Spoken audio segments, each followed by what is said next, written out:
bring this to you, or why I bring this to you, is because of my personal journey and the complexity of being a nonprofit professional. Um, I think it's very important for this mid-year check-in, and I entitle it Mind, Body, and Soul Nonprofit Professionals Self-Care Speaker Series. And the reason why is because we have so many experts out there, but a lot of times when we hear things, we kind of roll our eyes, right? So today we're talking about work-life balance. But first, as some of you know, I am Sabrina Walker-Hernandez. I'm the group administrator for Nonprofit Professionals Exchange, and I'm the founder of Supporting World Hope, which is a nonprofit consulting company that I started after 25 years in the industry. And I started the group Nonprofit Professional Exchange and the company to support nonprofit professionals who are often overworked, overwhelmed, and just stressed out. And so a little bit about my story is I worked in the nonprofit industry for over 25 years. I started out in programs, then I went to operations, and then I was in leadership as a CEO for 15 years. And as many of you know, as founders or leaders, that it can be stressful. And in 2018, I was diagnosed with not one cancer, but two cancers. I was diagnosed with Hodgkin's lymphoma and multiple myeloma. And at the time, um, those are blood cancers that are stress related. And at the time, they said, you have lymphoma, you probably don't have the multiple myeloma because it's like 1% chance that you would get both of those. Well, you know what, guys, I am in that 1%. The stress was very high. I was able to grow my organization from $750,000 to $2.5 million and do a $12 million capital campaign. I had up to 21 board members, but it came at a cost. And so I started this company because I don't want other nonprofit professionals out there to have to go through that same experience before they realize that they need to take care of themselves. So I am so excited about this topic, and I'm so excited to have Gilda here today to talk about work-life balance. And I know it was one of the things that I struggled with, and sometimes I still continue to struggle with it, even in my business. And so, again, today we have with us Gilda, and she's going to be talking about work-life balance. But before we get started, I see that people have found us on this page, um, and Gilda's working in the background to let all her people know that we're on this page. But before we get started, for those that have joined us, if you can just put a heart or a like button, put that in the comments if you can hear us loud and clear, and really let us know where you're watching from, because that helps us with the Facebook algorithms as well, and it keeps it at the top. And if you are a part of our group or Gilda's following, it definitely will be in replay in the group, but right now live it is on the page because of Facebook and some of their algorithms and some of the changes that have been made over it. It was just easier for technical reasons. Facebook was allowing us to stream on the page and not in the group. So my assumption is they're making some changes since Monday when we did this live. So we are all pivoting with this, and this is a part of that work-life balance thing that we were just talking about. Definitely. Yeah, you can't stress out over things that you can't control. So thank you again for joining us. Put a heart or a like in the comments, so that we know you're here, and so that we know that you can hear us, because we don't want that to happen. Now, if you can't hear us, that is so not the point, because this is definitely for you. So I see that we are live on Facebook, Gilda, so we are good. I see that people can hear us. And so that is good. And we have comments flowing. And if you hear in the background, I have Leslie here. Hi, Leslie. She always finds me. It doesn't matter where I'm at. We got Estella here, Isabel, Karen. They all say they can hear us. They can hear us just fine. So with that in mind, I know you have a great presentation that's about to happen. So you are a co-host. And as Gilda is sharing her screen, what I will do is share a little bit about her, because I'm just excited to have her here. So Gilda, I know how to say your first name very well. I am going to say your last name. I have VanderHeyden. Yes, you got it. I did it. So Gilda is the founder of the Nonprofit Path, where she helps nonprofit professionals create more balance, prevent burnout, and operate from a place of center. She is a personal development coach who's a bit of a self-help addict. And she lives with her husband. She has 2 daughters and a dog in Northern Virginia, which I was born in Virginia. I don't even think we talked about that, but I was No, we born in didn't. Norfolk. Yeah. And she is, when she's not coaching, you'll find her taking hikes to a waterfall, trying out new food, and hanging out at her local coffee shop. So with that in mind, Gilda, the show is yours. I'm so excited about this presentation because I get to learn as well. Well, thank you, Sabrina, and thank you everyone for joining us, especially on a Friday afternoon. I'm very excited to talk to you about the topic of quote unquote work-life balance. And I do put that in quotes only because we do get a lot of eye rolls and sighs and, questioning, does this even really exist? Is that even possible? And so just starting out, defining what exactly is work-life balance. This is sort of a representation of a wheel of our life, so to speak. So as you can see, there's totally different components representing relationships, health, our downtime, our career, our money, all that stuff. And all of it plays a pretty critical role in what that looks like. And I did want to share some new information I came across. I've been recently reading some different books on the topic, and Gallup, the folks that run the Gallup poll, have actually defined or redefined work-life balance as well-being at work. And they've talked about 5 different components as to what that really looks like. And it kind of lines up with all the things here pictured on the wheel. But in order of priority, the first one is really your career well-being. So do you like what you do on a day-to-day basis?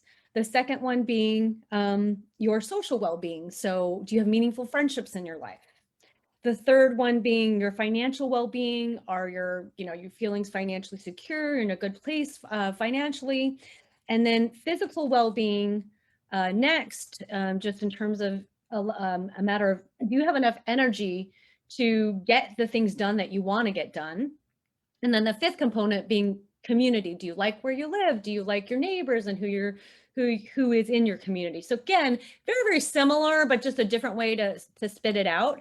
And there were some interesting stats that they had shared as well. I'm not going to go into all the details of it, but bottom line, the people who have more work-life balance essentially are less stressed, healthier, have a better positive mental attitude, and just in general are living more fulfilled lives, so to speak. So that's kind of the goal, but it is really going to look different for every person. The good news is that it is something that we can all strive for, but as far as a picture perfect idea of what work-life balance is, I don't think that really exists. And we're going to go into some of what the myths and realities of work-life balance are. But I thought I'd share before jumping into that, this is an awesome comic in terms of just our world with COVID and working at home. I just love it in terms of, can't even remember, do I work at home or do I live at work? I thought that was great. So in terms of, I'm sure lots of you are familiar with, well, how do you even know if you're out of balance? I think you would know, but a couple of the signs include irritability, feeling very stressed or overwhelmed, feeling stuck, getting very sick, lack of peace, just, things of that nature. A couple of things I do want to mention that we will cover in today's talk are, again, myths and realities of what work-life balance look like, some different strategies you can use in your daily life that will actually work, some game changers around how to shift into getting into a more in-flow work-life balance, and how to make it all stick. So starting with the first myth, it's I need to manage my time better. So is that true or is that false? And really what it comes down to is maybe, maybe not. I think that productivity, time management, those types of things are very important, but but they definitely have their place in terms of figuring it all out. But it's only one part of the solution. It's a lot more than that. And again, we're going to kind of go into that today. Myth number 2 is we need to quote unquote have it all to be successful. And I know Sabrina, you and I were talking about that the other day. But I think Oprah Winfrey actually sums it up really, really nicely, in that we can have it all, just not all at once. And I think that just puts things in perspective of, taking one thing at a time and, maybe focus on one area of our lives, get that in a good spot, and that will naturally overflow into the other areas of life as well. So if you look, looking back at that wheel, for example, I think I may have it. Yeah, good timing. Looking back at that wheel, this is like a great example, and I'll just share a personal story that happened to me several years ago. I ended up working myself into the ground, so much so that I got sick for I thought it was just the cold or flu. I got sick for about a week, and it just, at the week mark, it wasn't getting any better. And when I went to the doctor, they actually took a chest x-ray and said, hey, you actually have pneumonia. You really need to rest up. And at that point, I had to send my daughter, who was really young at the time, away to be taking care of my mom and my mother-in-law's house. They had to split the time between them.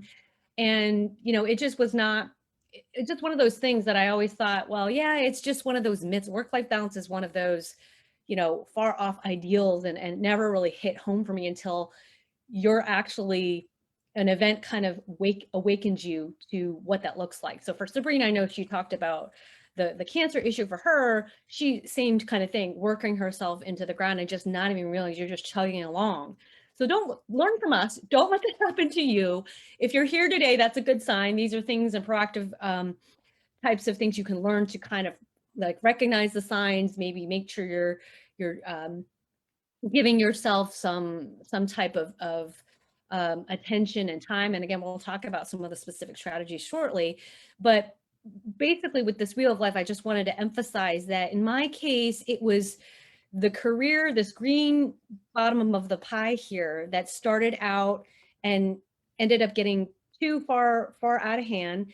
It affected my income because at the time, I wasn't working as much because of being sick, which here's the health piece represented, and had to rely on friends and family to take care of my daughter.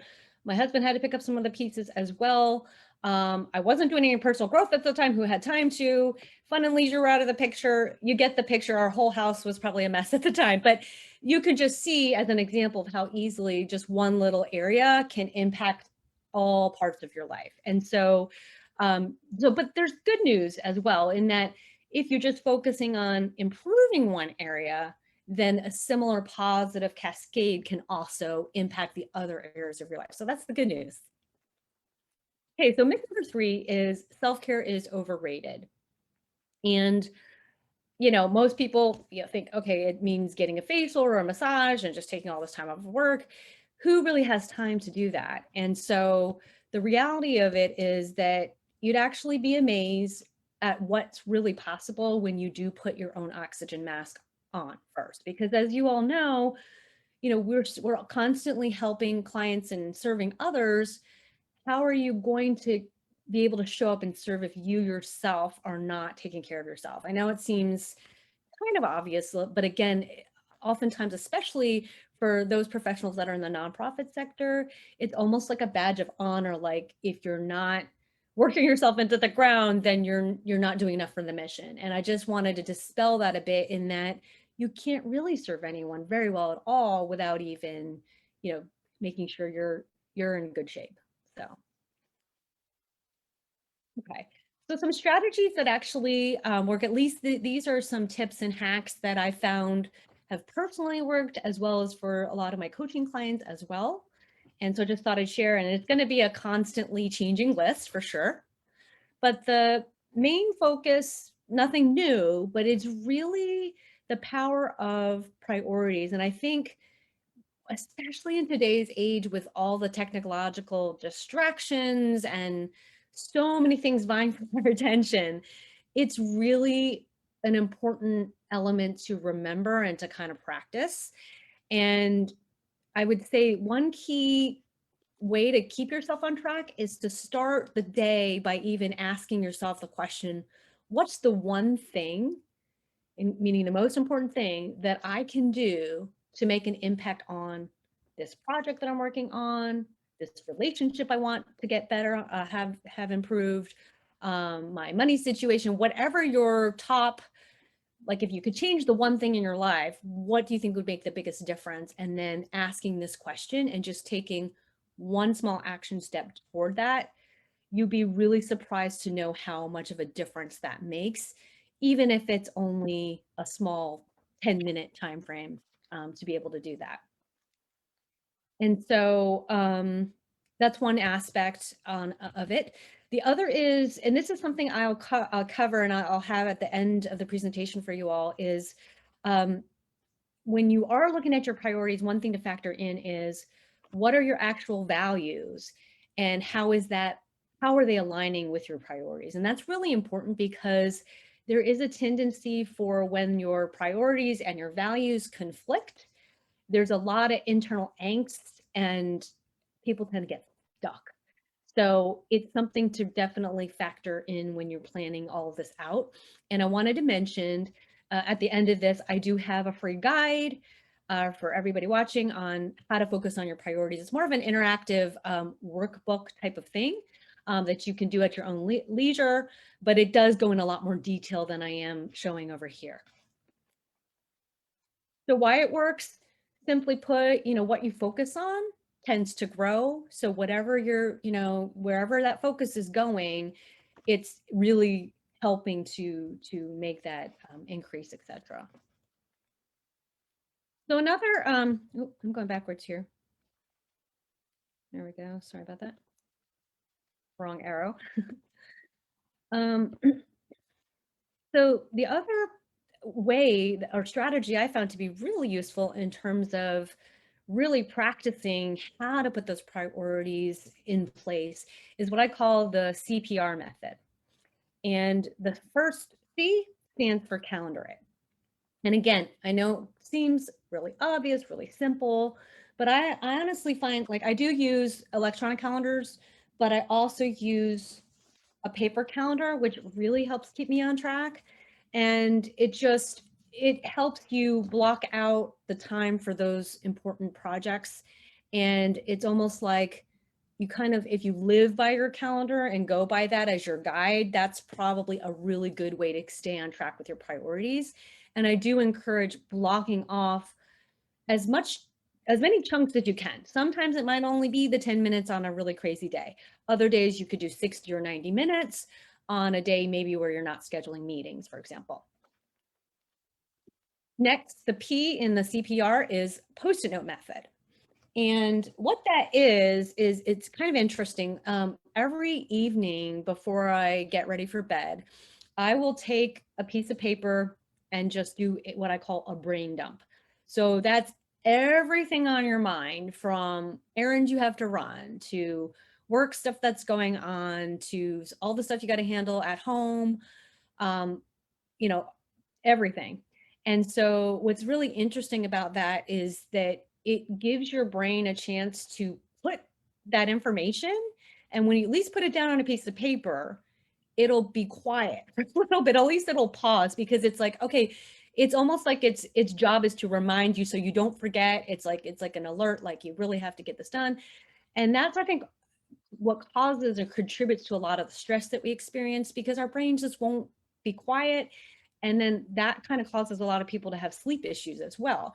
So definitely putting it all on a piece of paper, it helps kind of like relieve you a little, relieve that pressure. And then what then I do next, and I actually do it the next morning, is I'll still have my list, but then I'll take the brain dump, put it on another list to say, well, what areas on this list do I want to work on the next day? It's like my to-do. But then I take that to-do list. I think I usually, oh, here's one. So it's not pretty. Here's a messy one for today. See, like this is my to-do list from last night. But what I'll do is I'll take a Post-it note. It's blank to start. And you just take, honestly, anywhere from 2 to 6 items. You'll see mine's a little more than that, but 2 to 6 items that are really your top priorities of, hey, I'm going to do my best to get these done. And I would say if there's a day where you have a lot of fires to put out, aim for just 1 or 2. And even, like I said, even if it's only the 5 minutes that you're doing to it, that's okay. That counts, because everybody has days like that. And you really have to give yourself grace, but you'll feel so much better in terms of accomplishing something towards your priorities. You really will. I just try it out and let me know how it goes for sure. But then what's cool about it is you have your 2, 3, or 2 to 6 items. Okay. You have it on your Post-it note. You can put it on top of your to-do like I do, or on your calendar in front of your computer, whatever. And then what you're doing is you're actually working from the Post-it note. Yes, your to-do is on the background. And sometimes what I'll do is I'll put a line in like sort of 3/4 of the way down here. And then anything beyond my priorities, it's a bonus. So if I get the priorities done, I can do a bonus if I want to, but it's optional. So that's what I recommend. And when you're working from that to-do list, or that Post-it note to-do list, the priority list, it just helps you focus in on just getting those items done. And if it's helpful for you, like, you don't have to do like me and put it on top of the to-do, because that might be mentally distracting for you. For me, I just like to know that, oh, the other stuff is there, and for me, it works. But for other people, you might just want to use this and put it on your computer, or put it wherever you're working, so then you don't have that distraction. Okay, so the next part of the CPR method is the make or create rules for yourself. And this could pertain to any area of your life. So if we're talking about like food choices, it could be, all right, well, food, or, I don't eat after, well, this one I struggle with. If I don't eat after 10:30 p.m., that might be one rule for somebody. For me, that's too hard. I like to snack and I get hungry after that point. Or something that I do follow, which is I like to try to exercise a minimum of 3 times a week. I aim for 5 to 7. Usually 5 is where I like to work out on weekdays. But then if it's a rough week, that's okay. I'll then make up some of those workouts on the weekend. As long as I do my 3, that's good to go. If it's something in regards to, just your personal life and, making sure you're not on the clock all the time, one good rule for yourself might be after 5 or 5:30, I put on my out of office reply. I shut down my laptop, shut down my phone, and I'm not responding to any work related things during that time. That does take some planning. So depending on your job, especially if you're in direct services, that might not be an option. And if that's the case, make sure you coordinate with team members or your managers about that, and you'll figure something out. Maybe just that happens on certain days of the week, but not every day, which is fine. But anyways, just once you have those rules in place, do your best to stick with them as much as possible. And this will help give you some good sort of a framework for how to keep those priorities top of mind and make progress on them. Okay, so some other useful hacks that I found to be really helpful. I use them whenever I need them. We already talked about the brain dump. One little modification on that is Mary Kay Ash of Mary Kay Cosmetics. She actually does what she calls her 6 things that I must get done today. And so that's just how she operates. But again, if it's a rough day, it's maybe 1 or 2 instead of the 6. Or if you're on a really productive day, maybe you can do more than the 6. And it depends on kind of like the nature of that project. If it's one that you have to chunk in pieces and it's a huge one, you might have to do an outline first, talk and check with other people you would need to do to do research on whatever you're working on.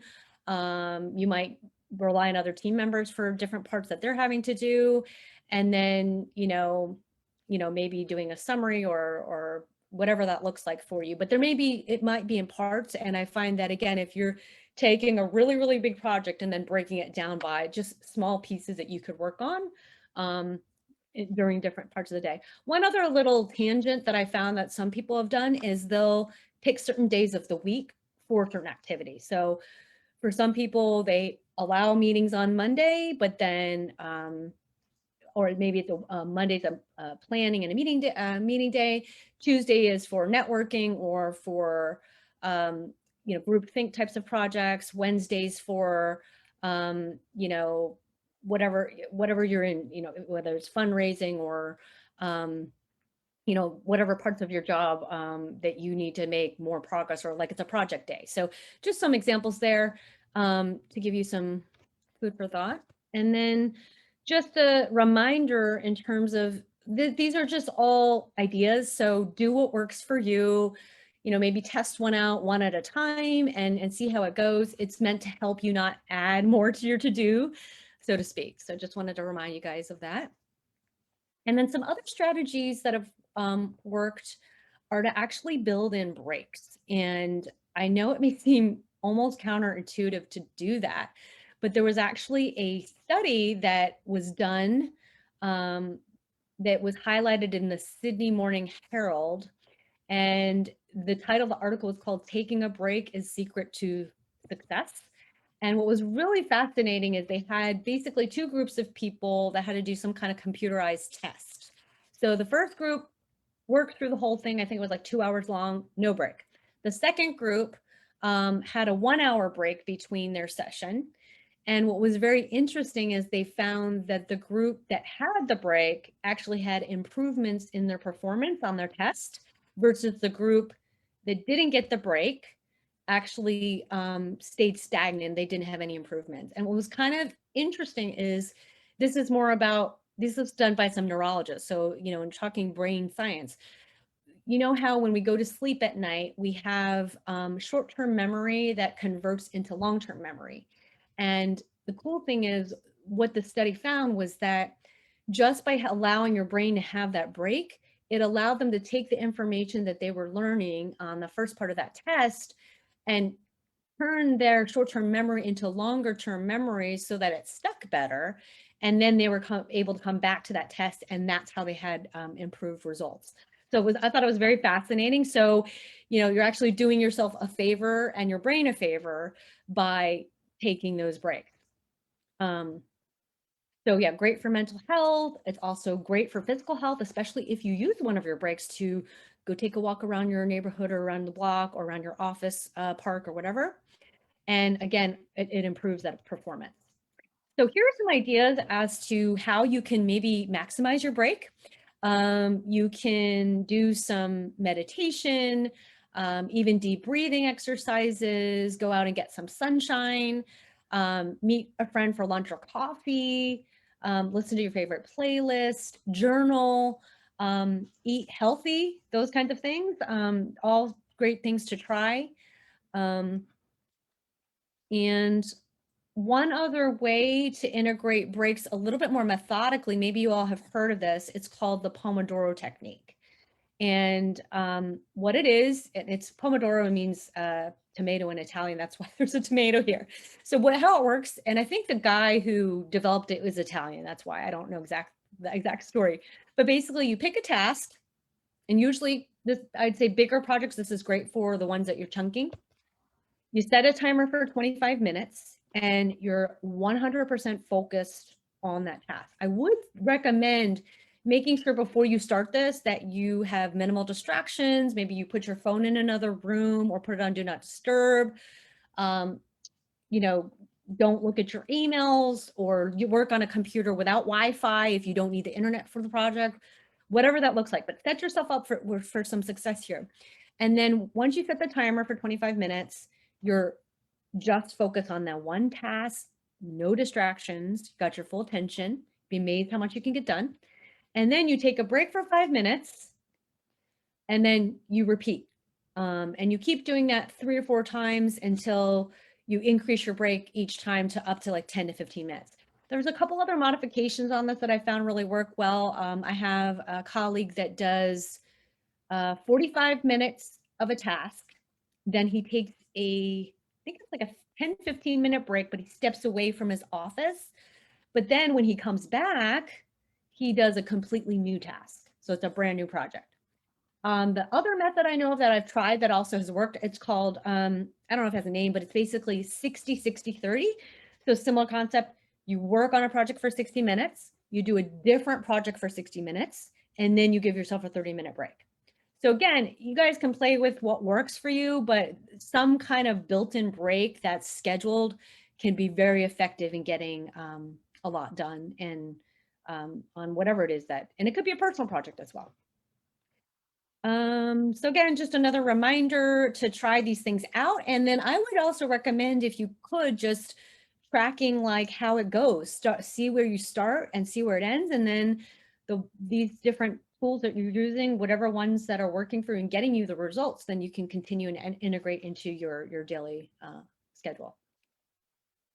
Okay, so another project that I was working on that I thought I'd share with you, and I know some of you may not be in, some of you that I invited may not necessarily be in the nonprofit industry, which is okay. This is for anybody who needs help on work-life balance.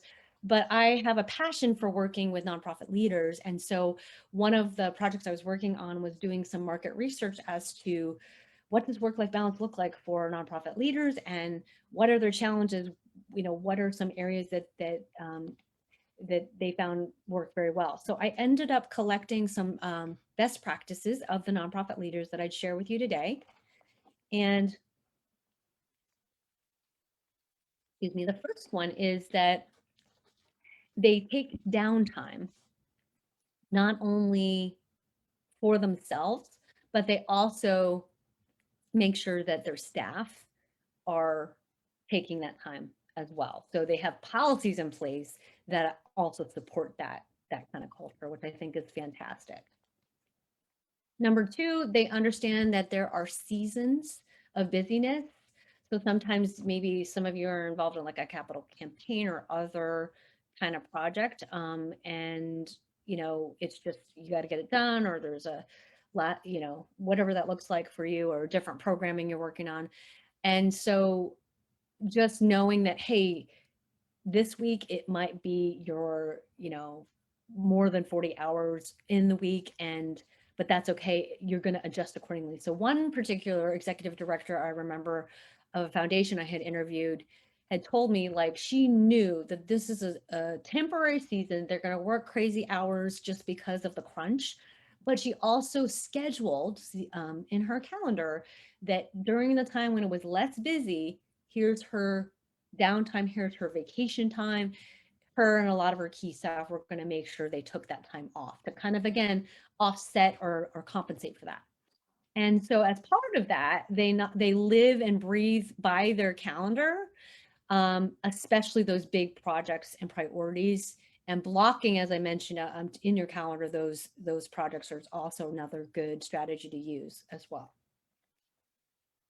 They're also very intentional with and guard their time fiercely. So in fact, one of those executive directors I had interviewed, it wasn't until maybe 3.5, 4 weeks that I was able to get on her calendar for the interview, which was great because she felt it was important enough to, have us interact and connect, which was awesome. But she was very intentional about it and had to put all those other priorities, in place, which was fantastic. But again, great example of how to do it. They also have a very clear sense of what's most important to do, and then they stick with it. So kind of like the rules that we talked about in the CPR calendar. What did I say? What rules are the calendar? The other piece for priorities, etc. And I'm forgetting my own my own acronym there. But calendar it, put planning time in it. You guys know what I'm talking about. And then your rules. That's the same thing about the rules. Now that's bothering me. Okay, there.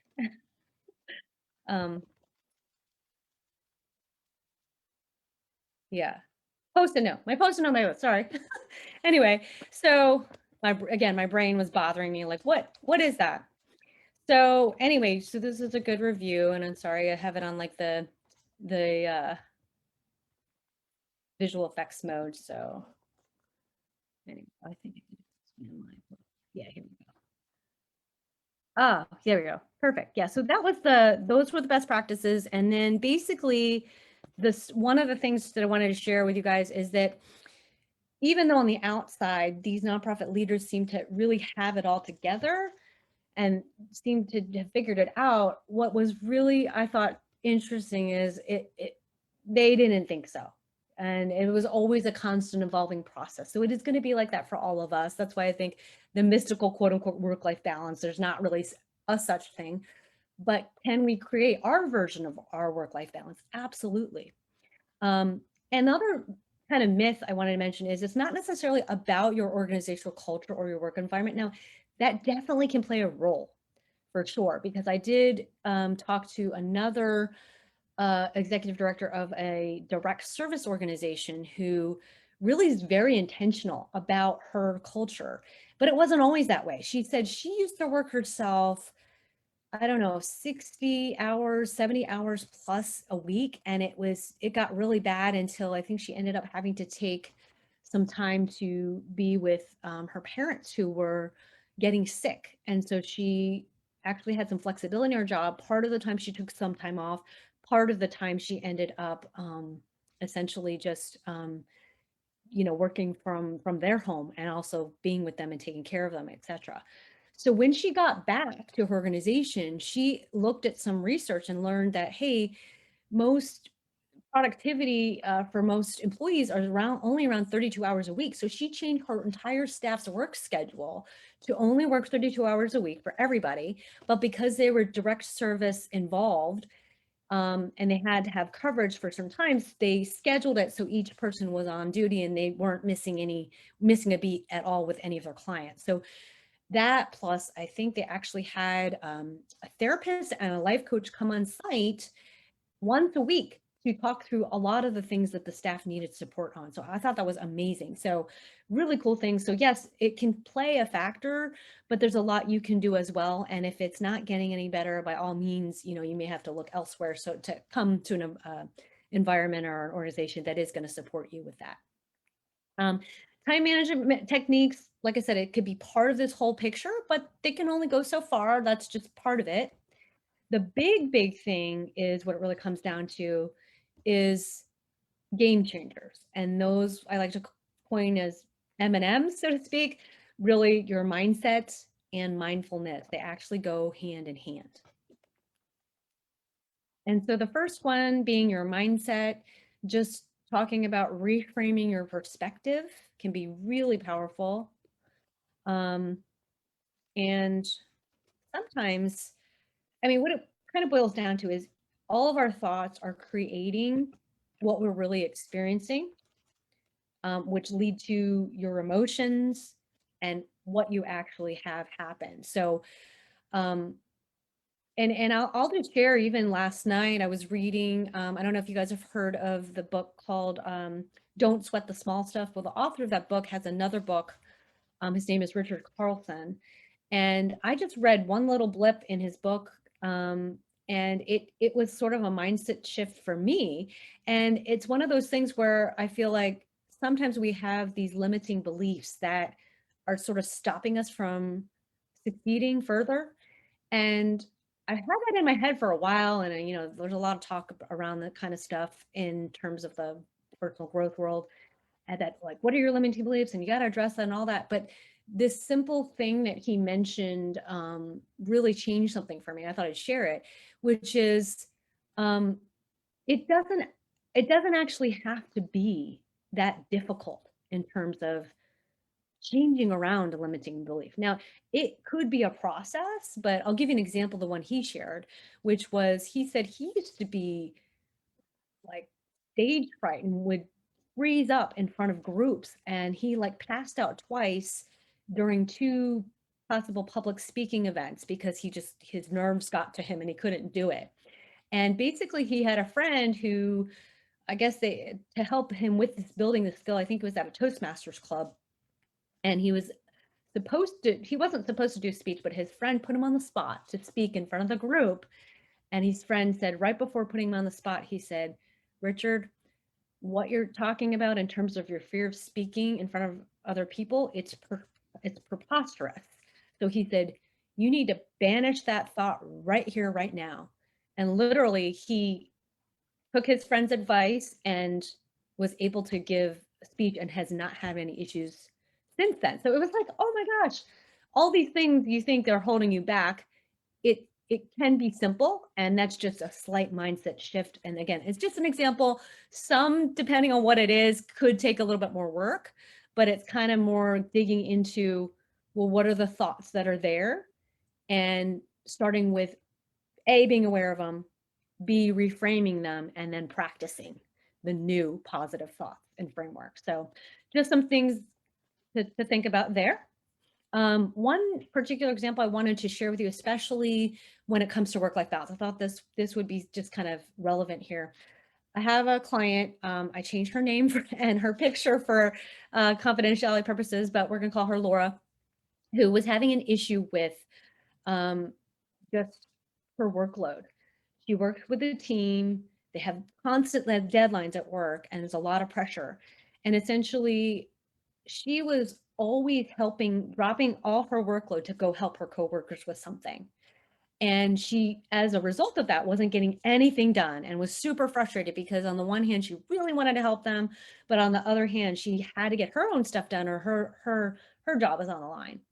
So when we coached through this situation, when we dug deeper, it wasn't about just setting up physical boundaries as to, well, no, I can't help with that, blah, blah, blah. Yes, that was definitely part of what we helped her with on the strategy piece. But what we learned was her main real reason for, I guess, always dropping everything was that she had this belief that if I don't help, then I'm failing my coworkers. They're going to look poorly on me. And when I was in their position and I was newer and I needed help, I somebody else always dropped their stuff for me, so I have to give back. And because of that, she was like unable to just say, "Hey, I can't help you with that right now. I have to kind of focus my own thing." So what we ended up coming up with were some, email notifications, setting up some specific office hours where she was available for her coworkers, having her create frequently asked questions that her coworkers would come to her on, and creating a new document for that and giving them that as a resource to say, check with this piece first, or check with this person first, and then come back to me. And then, hey, during this time at this hour, I'm here for you. But during these hours, this is my time that I need to get my stuff done. And it's worked beautifully for her, but without actually getting to the root of what's the mindset issue, what are the things that are holding her back. All the strategies in the world wouldn't really be that effective for her. So just something to keep in mind. Mindfulness. This really goes hand in hand. And I'm sure a lot of you are familiar with the term. You might kind of associate with meditation, but it really is about pausing and allowing yourself to savor the moments in life. And I think this neuroscientist and mindfulness expert put it, her quote is very relevant. She says, with mindfulness, you realize you are already where you are.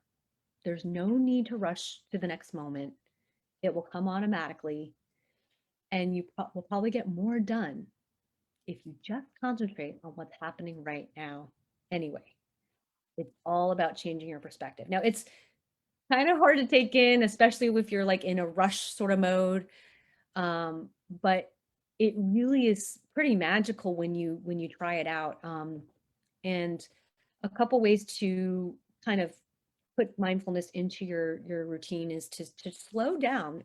It actually can make you more effective. And again, I know it seems sort of like counterintuitive, but when you're in a calmer state, you're going to actually be able to make more decisions from a good place where your mind is clear, your everything is, it's making sense. So I highly recommend experimenting with it for sure. And you know why it works. Again, tiny shifts do add up to kind of create that incremental change. But I think it's honestly a little bit deeper than that. So I'm gonna get a little woo on you. So I'll warn you, anyone who just kind of has that silence and just gives yourself that thinking time, it's magical. And I think it's because we're really tuning into our true nature. And by doing that, if you're quiet, lots of cool ideas come, lots of solutions come to problems that you've been working on.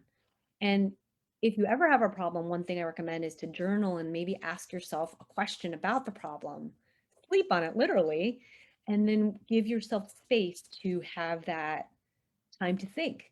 So I would also encourage you, I've done this for myself recently, is even with the planning, even with the big projects, all those things, see if you can schedule a little bit of white space on your calendar, minimum of like 20, 30 minutes. If you can, every other day or even every day at some point, even if it's at the end of the day before you shut down or first thing in the morning before you get into your grind. And it, again, it makes a huge difference in terms of your, just where you're coming from and how you're working. So highly recommend that. And then a couple other ways to create mindfulness, meditation, center yourself. And all that really means is you can just close your eyes, take a couple deep breaths. I would do it now. I think I want to leave time for questions, but take a couple deep breaths and, you know, think of this as an investment in creating magical moments in your day. Just little pauses that will give you new perspective, give you that calm, give you what you need to kind of avoid the burnout and just replenish yourself essentially. Also recommend doing it before you jump on a call or in a meeting, and set positive intentions. I've talked to a nonprofit alliance. I think they're based in the Midwest, but I was amazed. They have a small team, and what they do is before each meeting, before each call that they have to make with the coworkers, a lot of them are very intentional. They'll close their eyes, take those deep breaths, and really think about, what do I want to achieve out of this? What do we want to accomplish? So not only does it make their meetings and interactions more effective, but it's a really great positive way to start an interaction, and it tends to kind of flow over into whatever that meeting or interaction looks like. So again, experiment with all these, see what works for you.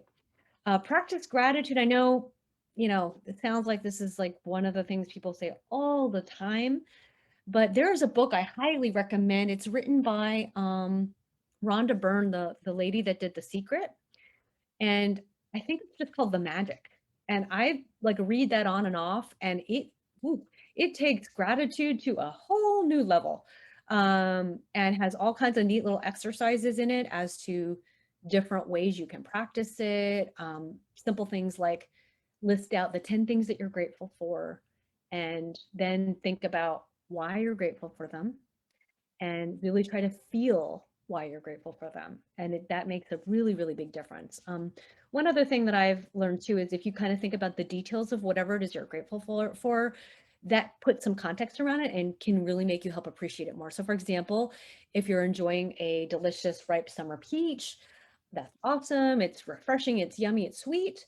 But not only thinking about that, but where it came from. It came from a peach tree, and there had to be farmers that planted the peach tree, and then workers that picked all the peaches, and people that transported the peach to your local grocery store, and the grocery store staff had to stock the peaches, and you had to go there and pick it up, and you bought it, and now you get to enjoy it. So like the whole process, thinking about the details behind it also gives you that perspective to, you know, help with the gratitude. Another thing you can do, especially if you're in a bad mood, is just do something kind for someone else. Just stepping out and serving, it kind of gets you out of your own head, and it gives you like an instant positive boost. I'll have to do a whole nother talk on, you know, how to get out of a bad mood and not go down that road. There's a whole topic on that kind of thing. But just reminders to do random acts of kindness. It's a fun thing to do, and you brighten someone else's day as well as your own. So just a couple ways to do the mindfulness, and then how to make it all stick. So, you know, great ideas here, but how do you set yourself up for success? And so part of that would be make designing your life an actual priority. So really think about what your goals are, what your intentions are. Maybe start with your day, then move to your week, your month, next 90 days, and then you can plan further out from there. And then definitely schedule, put it on your calendar, your most important projects and priorities. And we're not just talking work ones, all your personal stuff for with a family or a relationship you want to work on or whatever. And then have them there on your calendar and then guard them fearlessly. Establishing boundaries, it's important. So like I had recommended to my client, consider maybe checking emails at set hours of the day and doing them in batches. Let clients and coworkers know when you're available, reflected in your, you know, calendar, set up office hours if you need to. Remember to follow your own rules that you set for yourself and do your best. And if you mess up, no big deal, start over. And again, give yourself that grace. And then most importantly, communicate those boundaries to others in a, you know, a nice way. I think that's really important. And again, it's when it's clear like that, then it's a lot easier to keep it that way. Because I think if there's this underlying expectation that you've always answered emails and texts and calls 24/7, it's hard to stop that habit. So it might take some training on your part and their part, but I think it's important to communicate and really see the positive effects it'll have. Okay. So, there we go. And just a nice piece of solid advice I found on the topic. You have to be clear about what you want, make your choices, recognize when they're constraining and own them. So once you decide, just stick with it. Embrace whatever it is that you're doing, whatever you've chosen with passion, see where it leads. Then here's the key, adapt as you go. As you saw on the beginning of our technical issues today, adapt as you go. So, you know, appreciate you guys' patience on that. But again, just it's a constant improving process, and you'll figure it out. And if it moves, it's okay. You'll adjust, you'll make it work. So no worries. And that's just for everybody. Happens to everybody. So the best news is so simple, yet so profound, which is you get to decide at each moment what that next step looks like for you, what that next interaction is going to be. And it's never too late. Again, I know, like, I think the key to catching like negative moods or spirals is just be aware of the thoughts, you know, and again, it may be a process where you catching it earlier and earlier, which is okay. But this is the best news. You get to decide, and at any moment you can change it around just by changing your thought. But I would suggest doing something physical to get yourself out of the funk. So like sometimes you're starting to feel pressure and how come this other person's not helping or whatever the negative thought is, right? Okay, stop right there. Try to see if you can catch it. Go give yourself, take that break, go grab a cup of tea, go take a walk around the block, come back, do a couple deep breaths, then come back and focus on, all right, what's a better positive thought, or what's something I can do? Like, yeah, I'm waiting on this coworker for this thing and they're not helping, but what can I do to speed this along, or do what I can, or ask them, what else can I support you with so you can help me with my thing, whatever that looks like. So, but you get to decide and you have control over that. There are going to be some things that we just don't have control over. Yeah, so same thing, you know, how you react, how you choose to view the situation, that's going to determine what direction your life is going in. So each moment you're getting to decide, are you moving closer or away from where you want to go? And so the biggest question is, how will you make work-life balance work for you? It's all up to you. And I'm definitely here as a resource. So as Sabrina mentioned, I'm a personal development coach. some of these tools are really great, but a lot of my clients like the support and help in having us implement a lot of these things. So that's kind of, oh, by the way, for those of you that don't know about coaching, I'll just kind of do a brief description. Some people really don't know. Coaching is kind of like having a magic wand. It lights up every area it touches and really helps you transform that area that you're working on. And it also beautifully transforms your world. I just had this thought this morning, so I jotted it down. And beautifully transform your world into the one you've always dreamed of. And more importantly, helps you to keep up leveling the next best version of yourself. So awesome stuff. Totally up to you. And then I've got some other tools and resources as well, but I do have that free guide I promised you guys. You can get your free gift, your free guide on how to focus on your priorities. Feel free to grab it on the link below. And I also have a YouTube channel I wanted to mention on some different topics as well. And I think Sabrina was going to put it somewhere at some point. So that's kind of all what I had for you today. And I'd be happy to open up for any questions. Although I guess I should try to make sure I was not paying attention to the chat. It's okay. I have the chat here, Okay, and we'll see if there's any questions. I thank you guys for finding us. I thank you guys for joining us and staying on to the end. What is going to happen is in the comments, I will be putting that link. So if you didn't catch it while I was up there, that's okay. And the YouTube channel as well. Again, I thank you for joining us and for finding us. I will pause just for a moment to see if there's any questions. And as you are doing that, you guys know that my specialty is board development and fundraising. And so if you have any questions around that, again, I am here for that. The next step, you can visit my website at www.supportingworldhope.com to check out any of the services that I have. Again, a lot of you are faithful and you find me, whether it is on my page or in my group. So you do know how to access me. And if you think of a question that you have for either Gilda or myself and the broadcast is over, please put your question in the comments, because then we can come back and we can check on that and we can get back to you.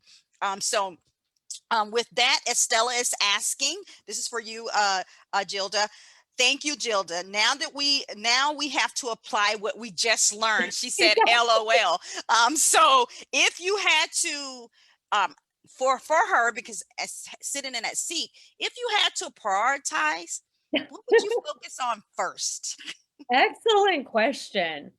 I would say the priorities part is going to be the big one, because it's going to help everything else come into focus. And once you see that you'll make progress on that front, it'll feel good. You want to do more. And also one, little word of caution, just do one at a time. Don't overwhelm yourself. It's a lot of info. Maybe just experiment with one at a time and see how it goes. And if it's not a thing that works for you, then don't worry about it. It was an idea that you tried and didn't work. So pick the ones that do and keep on with the ones that do. So that's awesome. The other thing I wanted to also mention too, for everyone who is kind enough to take time out of your day to join us, I do have a 30-minute complimentary either test drive coaching session for any of the attendees. You can find that on my contact form on my website, or if you're like, hey, I think coaching is right for me, but what would we actually be doing? We could also do a free consult with that same time to figure out, map out what your issue is. Let's develop a plan and see if this is something that we could at least give you an idea as to how to tackle. So even if you decide, hey, your coaching is not for you, you would at least get some kind of clarity about what you want to work on. Yeah. So And I think that's important, because remember, guys, the reason why we're doing this at the 6-month mark, we did it at the beginning of the year, is just to kind of get you refocused and to remember that you need to have self-care in this business, and you need to continue to work on it. It's something that we have to continually work on. So again, we thank you for being here today. I don't see any other questions. This will be downloaded and put in the group. And Gilda, I will share it with you as well, so you can send it to your contacts who may not been able to find us on our page. That way you can make sure that they get it. And I will leave you with this, as I always do, because that is our time. Your mission matters and deserves to be highlighted in your community. Your mission matters, and it can be an inspiration to those who need it the most. Your mission matters and deserves to be funded to its fullest capacity. Again, thank you for joining us. And you will find Gilda's contact information for her YouTube, for the freebie that she promised, and her LinkedIn and her website in the comments, so you will be able to reach out to her. This is very important. You have to take care of yourself. Okay. So let's give them a big wave, and thank you guys for following us and us. finding us. So bye-bye.